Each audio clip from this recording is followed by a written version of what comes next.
Hello, everyone. Welcome again to Chamber Chat. My name is Carol Guess. I'm chair of the board for the Greater Houston Black Chamber of Commerce, and we are glad to be with you again today for another Chamber Chat where we aim to bring you information that you can use during this COVID-19 crisis.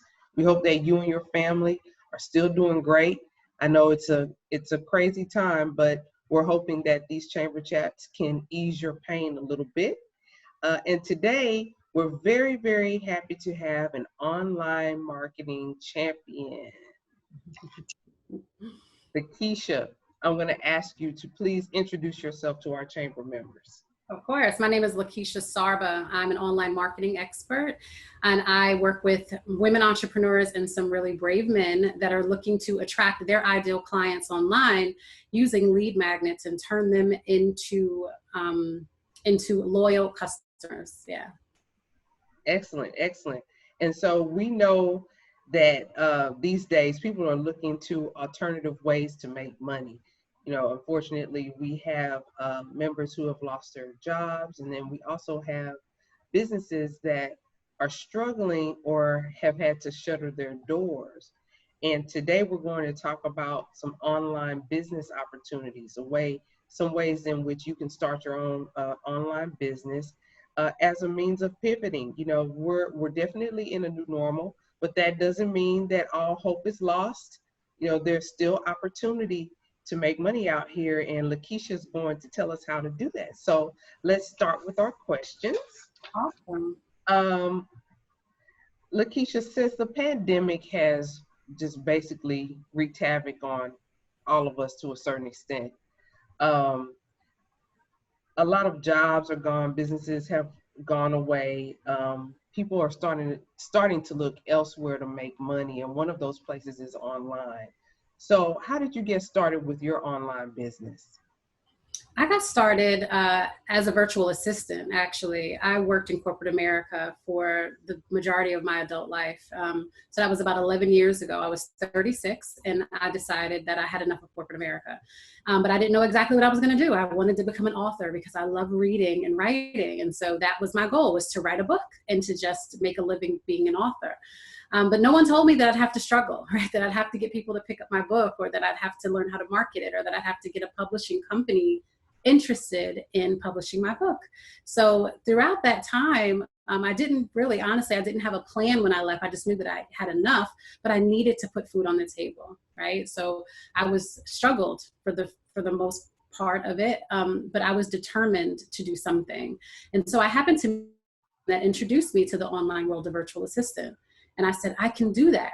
Right? I wrote curriculum. My last position was director of training and development. And so I had a large staff. I knew exactly how to manage a business, or at least people. And so I knew that I could probably I could help people with administrative tasks at least. And so I started the business. It was an uphill, a little bit at first, but I put myself out there. Now, this was before marketing, 11 years ago. This is before like Facebook ads and things like that. So I did a lot of door-to-door, just going out to people, handing out flyers that I made on Vistaprint, if anybody can remember that. And just the uphill part you're talking about? That is the uphill part. Yeah, just entrepreneurial stuff we have to go through in the beginning. Exactly. Yes, ma'am. And so I did a lot of that in the beginning. So I started out as a virtual assistant online, helping small businesses and entrepreneurs with administrative projects and tasks, and managing, other projects and things like that. So when you first started, you were talking about the pre-Facebook ad era. You said you were passing out flyers. What else did you do during that time to bring awareness to your business? I passed out flyers. I went to local events. That was all new to me, being in corporate, everything is just, right there for you. But here I had to kind of go out and I had to look for it. And so I just, I went to different events. I canvassed, with those flyers and postcards. I asked for business. I asked for people to give me a chance. I was just like really upfront about me just starting out. And a lot of people really liked the fact that I was honest about that and gave me a shot. And then those were some of my longer term clients during my virtual assistant days. Mm-hmm.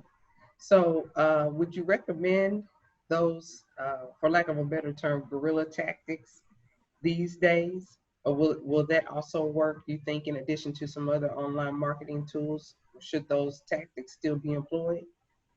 I think that they can still be employed, but I think the shift that we're seeing right now is more toward going online. And so those are the things that I'm going to talk to you about today. But when I started, that's pretty much how I had to start out, because again, they didn't really have, well, Google ads and those things were there. But again, I was starting, right? I was just really bootstrapping my business. I had no income to put into marketing. So I had to kind of get out there and beat the street. Gotcha, gotcha. And so, what are the different ways that people can make money online, like e-commerce sites, online courses? What are some of the ways? Oh yeah, definitely e-commerce. If you look at the way that the market is going right now, ever since we've been in this pandemic, everything has been online. Amazon sales spiked. They had to actually hire more people. A lot of people that are selling products like hair care products, other type of digital type products, all of those things you see, a lot of people are making a lot of sales from these things because of the demand, right? We can't go to the store now and just buy shampoo or the things we need for our hair. We have to get those things online. So those businesses that are making those type of products, whether it's a hair care product or if it's even some type of gadget or something that people can kind of use now, people are more looking toward things that are going to help them right now, right? And like in the thick of what we're in to get us through this, not so much as the luxury items that we're probably used to seeing. Right. And this pandemic has really just, I think, in some respects, kind of pared down to what's necessary, like the bare necessities. So it's important for us to note that if we're starting an online business, what types of products, if we're into products, we Right. need to have, just paying attention to the market. Can you talk a little bit more about that? I sure can. So when we think about the luxury high-end products, right, that some are out there and some people are still buying those things because again, not everyone is affected by what's going on, especially if you are an online entrepreneur. Many of us were not really affected from the pandemic that went on because our business is so much online. But when you have people who were affected, and it's a lot, like millions of people were affected, they are looking for those day-to-day things, right? They're kind of panning down. So they're looking for, like, again, hair care items I know is a big one. I have a few clients and students who are selling like crazy their hair care products because people can't get into the store, right? Or they couldn't at a time to get those type of things, right? So hair care products is one. Another one is right now is not really a product, but it's more like, I guess it would be like a digital product. I know it's for like the at-home school, like at-home schooling is a big thing right now. So a lot of people are really capitalizing on templates and lessons and things like that to help, us moms, me included, get our kids homeschooled, especially in areas where people, don't have the resources and tools to kind of, share 5 and 6 computers if they have that many kids around. Having the different resources that you can just kind of print off on a home computer so that kids can kind of do those lessons is what's really hot and like selling online too right now. Yeah, that's good to know. And we know that as we move out of this pandemic era, there will be demand for some other things at that time too. So we should just continue to monitor the market, wouldn't you say, to see what's in demand as we move out of the COVID-19 pandemic. Definitely, yeah. Yeah. So what do you think the benefits are of having an online business? Well, the benefits that I see for having an online business, especially for me, is that I get to make as much or as less money as I want. And I think that is an amazing thing. That's something that we can actually control rather than being, having the glass ceiling hit your head. I mentioned that I was in corporate America for just about all of my adult life. I started out very early, right out of high school, and I climbed my way up the ladder. Like I worked my way, and that glass ceiling it's there and it exists, especially for women of color. And I got sick of that. I got sick of being looked over for different promotions and things. And so I decided that I wanted to go out and I wanted to do something on my own because I knew that I had the skill and the talents to do so. So just being able to create the type of income that I want to create, as much or as little, I think is one really huge benefit. Another one is that you don't have to worry about so much overhead, especially if you're someone that doesn't, even if you have a staff, if you run a call center, or if you have a store, a lot of those things can be moved online, and you can work from an online space where you don't have to worry about so much overhead. So the expense is very low as far as like the overhead is concerned. So that's another benefit. And then of course, my last and final benefit here is that you get to reach so many more people. You don't have to worry about foot traffic or in the right location so people can see you. If you're online, you get to reach millions and millions of people just being online. That's kind of like your storefront. You get all of that traffic if you know how to market it right. Mm-hmm. And I was just thinking as you were saying, talking about the benefits, that you make money while you're sleeping. Yeah. Because at any time someone could log on, look at your products and decide, hey, this is something that I want to do, or your service, and say, hey, this is something that I think I need. So at any time. Definitely. Yeah, it is. And that's one of the pluses. I love that. I love being able to wake up and seeing that Stripe sent me a notification saying that I have these many, payments come in due to a course or a product or something like that I'm selling online. It is amazing. I know it's an amazing feeling when you see money hit your bank account. It's an amazing feeling.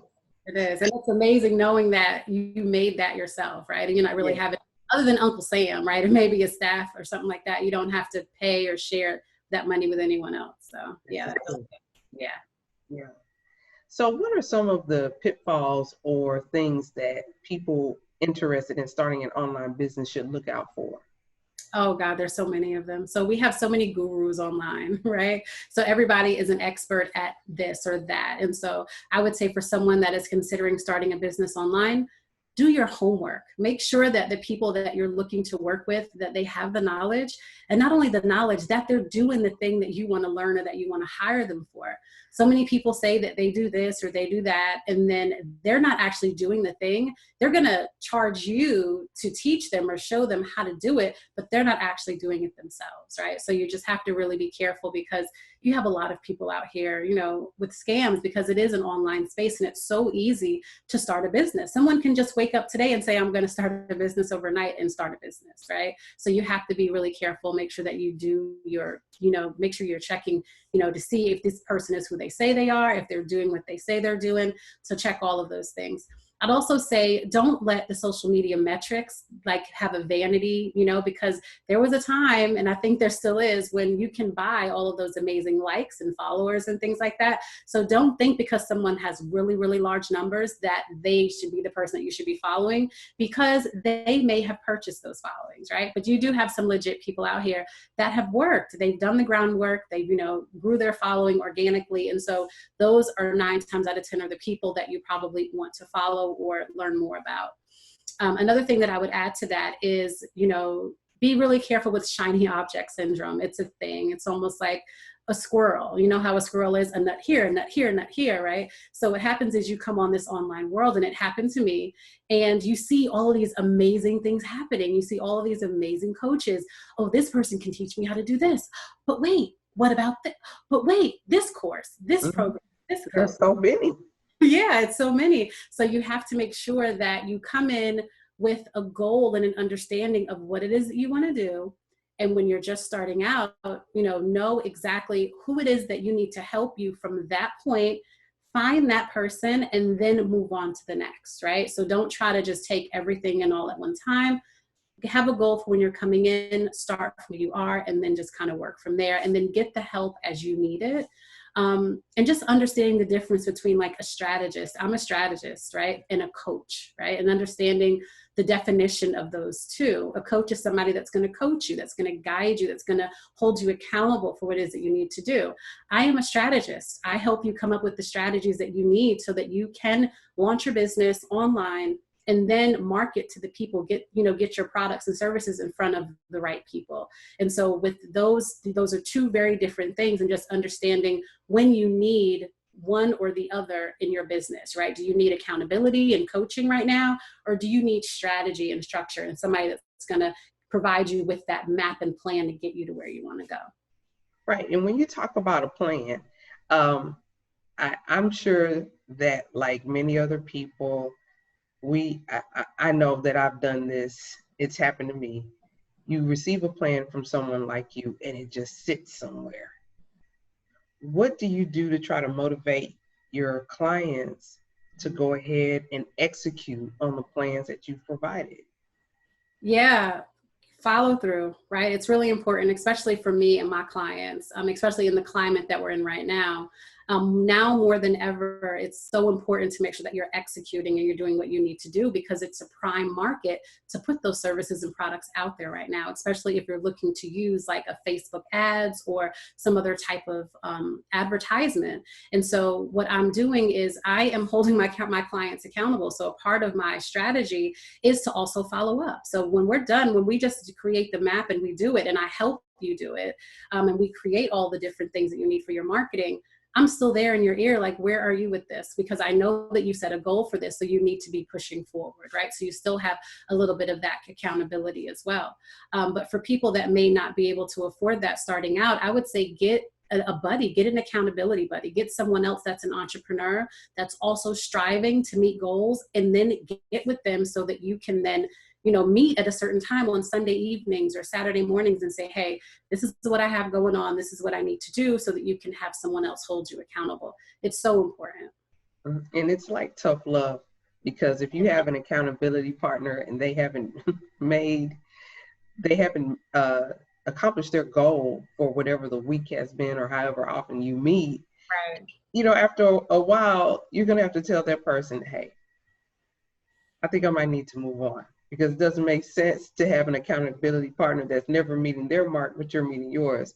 So, what we're talking about here is kind of an intangible when it comes to business, because Right. we're talking about starting an online business, but it's the same energy that you have to put in for a business that it's the same energy that you would put in for a business that is not online. So Exactly. just because it's online doesn't mean that, we have to slack. Wouldn't you agree, Lakeisha? I agree, definitely. And you can't slack at all whatsoever. I mean, some people may feel like they can be a little more comfortable or relaxed because they don't have as much overhead.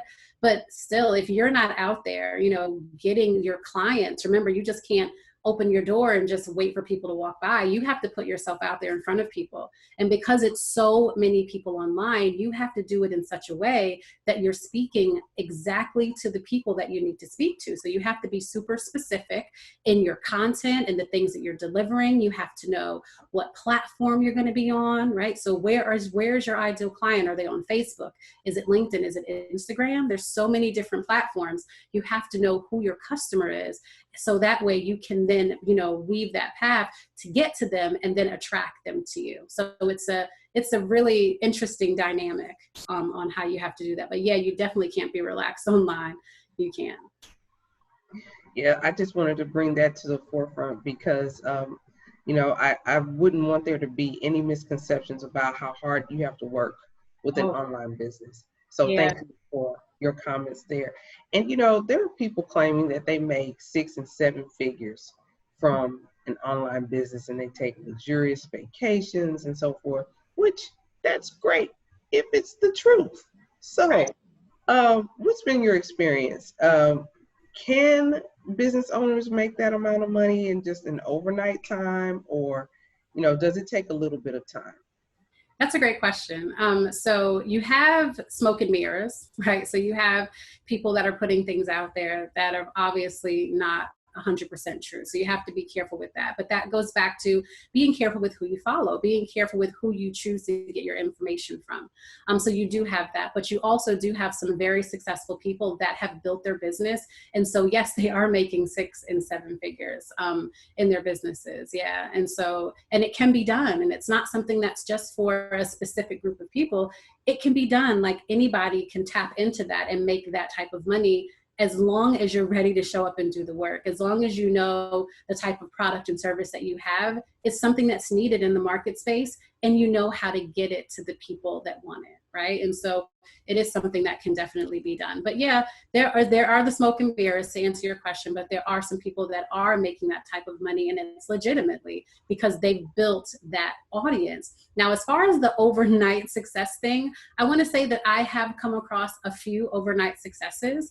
And so those are the people that really invest, in working with somebody that already has that platform or that layout, right? And so what happens is they work with them, they pay, a really good investment with them, and they provide them with the blueprint. They say, hey, this is what I did to reach 7 figures. And if you do this and this and that, maybe tweak here or there for your business, you can do the same thing, right? And 9 times out of 10, those same people are also investing in Facebook ads, Google ads, right? So they're putting money into those other advertisements so that they can grow their businesses faster. So it looks like they're like an overnight success, but in all reality, they've really invested the money on the back end to get them there faster. So again, there aren't any shortcuts. No. Okay, thank you for clarifying that, because you definitely have people online that make it look super easy. Yeah, And life is hard. It's tough. Life is hard. Business is hard. So understandably, we look for ways to make things easier. But unfortunately, when it comes to running a business, there really aren't any shortcuts. So there are no shortcuts, not at all. Yeah, and it's not easy. I mean, I have this philosophy that I tell my students, and it's simple, but it's not easy, right? It's simple in ways that you can understand it, but when you have to go and putting all the different steps together, no, that's not easy, because all of those different things require you to make other steps, right? So you have to kind of build upon that. You're building an actual platform. And so there are several different steps. Yes, it's simple. It's simple for me to explain it to you. It's simple for you to understand it. But when it comes down for you to actually get to work to do those things, no, it's not easy. It can be pretty complex depending on what it is that you're building at. Absolutely. Because it seems when you get done when you're mapping out steps, you think of some other steps that go with that. So yes, absolutely. So there are plenty of people who are interested in having an online business or doing anything online, but they may not be tech savvy. So how savvy would a person need to be in order to start an online business? I would say you wouldn't necessarily have to be too tech savvy, right? So it really, and again, it really depends. It depends on how much you're willing to invest in your business up front. So if you're willing to invest and outsource a lot of that other things, like having a website built for you versus you trying to figure out how to build your own website, hiring someone to help you to set up, like your lead generation, which involves a landing page, a lead magnet, email automation, setting up your Facebook ads. If you can, do that, invest in other people to do that, then you really don't need to have that much tech at all. But if you're someone and you're starting and you're bootstrapping, then you want to learn a little bit about what it is that you need to do. There are some areas that you can outsource on Fiverr for, for some tech things, like for a website, if that's, not as expensive, or different little tech things here.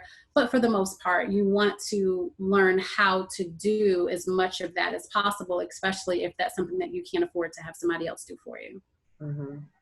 Yeah, Fiverr has been a great source, something that we've used at the chamber from time to time, and we found that to be a good resource. So there's help out there, everyone. There is help. You don't have to be discouraged from starting your online business just because you are not tech savvy. So no, and you have to start from where you are. Like, it's so important to understand, like, a lot of people, what I find is that the people that come into this online space that fail is because they are comparing their today to someone's 5, 10, 11 years. I've been in this online game for 11 years now. So I've built up the platform that I have, and I'm still building, I'm still learning. Like, it doesn't end. You have to consistently be learning. You have to consistently be investing in yourself and your business. The larger you grow, the larger the investment, because you want to keep growing. But that's just all a part of it. That's all a part of growth in business. But I would say when you come in, just start from where you are, right? Put blinders on. Don't, compare yourself to someone else, because you don't know how long they have been hustling or how long they've been working to get to where they are. Yeah. Great points. What about safety? when someone decides to open an online business, how can they protect their information and address any safety concerns that they might have? Oh my God, that's such a good question. So I recently attended a training online about safety due to COVID, and that so many more people are online and things like that. And so one thing that I learned is that there are so many different like virus protections out there. So I was just using like my regular virus protection that came with my computer and some other things, but I learned about so many different things, that I really didn't even know about, like different security back gates and different things like that. And so I would say definitely get into that, like see exactly what your virus protection offers on your computer. You may want to upgrade depending on what you're doing and how much information you have stored there. Another thing is to be super careful of hackers. Right now is like prime time. Hackers are literally stealing hijacking people's websites, email addresses. It's crazy. Like they're making money from this. So you have to think, I'm a strategist, so I show up every day to make money. These hackers are showing up every day to make money too. So it's their business. They have hacker coaches. It's crazy. It's crazy. But people are literally getting their things like locked out of their things. They're getting locked out of their like payment systems. Oh, it's crazy. So you have to be so careful. I would say definitely invest in a really good software for your computer virus protection. Also, your passwords is so important to make sure that your passwords are protected. Switch to something, a lot of us probably use like, familiar type passwords. Switch to something that's a little bit difficult, right? So maybe go with that. Have you ever seen those generated passwords that generate for you, the XYZ 13456? Yeah, do those type of things, because these hackers are so smart, especially if you're someone and you take those social media quizzes, the ones I'm talking about? No, I'm not familiar with. You mean just the survey that's posted on social media? Oh my God, these little things that go around, right? And so ever so often somebody makes this thing up and everybody follows, and I'm surprised at how many people do this. So it's like this little chain that goes around, and they ask, what is your middle name? What is your mother's maiden name? Where was your mother born? How many kids do you have? That is all information that a hacker can take and say, okay, well, let me try all these different combinations of the firstborn's name, the mother's maiden name, of the this. Don't do those. Don't do those, because that is a prime way that people can come in and get your information, or at least try to hack in to get your passwords, right? So I totally stay away from those. Something just didn't feel right with that. But then when I was at this conference virtually, I learned that was, and I said, I knew something wasn't right with those things. So I would say definitely stay clear of that. Make sure that you actually invest in a VPN. Those are really good too. I know we know a lot about those in corporate America, right? They want to make sure that their information is secure when we're working from home. You want to make sure the same thing. So anywhere you're working from, we're closed down right now, but when we open back up, people like to work from Starbucks, different hotels, restaurants, and stuff like that. Using their free Wi-Fi is not smart, because you can have somebody there with you that can hack into your computer. So make sure that you're protecting yourself with a VPN. And what else? Yeah, don't share any, personal information. So I think that would really be safe. Another thing that can definitely help too is that, we have so much storage on our computers or our laptops. And so think about looking into cloud software where you can hold your documents and information. But of course, do your research to make sure that this, information is secure, see if they've ever been hacked, see if they've ever had any security issues and things like that. And that way you can then secure your documents or things like that for your clients and stuff on a cloud storage versus on I see some people carry around those drives, like the external drives, or having that on your computer. Something happens. I had a client had a flood, their water heater broke in their home. He had external drives on the floor. They're all gone. All the information is gone, versus just backing it up, like on a cloud. So those are just some tips that kind of keep your information safe. There's several others out there. I would say definitely look into that before you start working from home or working, doing online business. That's all great information. These days, you can't be too careful. Mm-hmm. You cannot be too careful. So as we wrap up, what are some tips that you can give us, some initial first steps for people who are interested in starting an online business? I would say get really clear on what it is that you're here to do, right? So who are you here to serve? What is that? Is it a product? Is it a service? Is it, a combination of the two? And really get clear and be completely honest if this is something that people are going to buy in the market.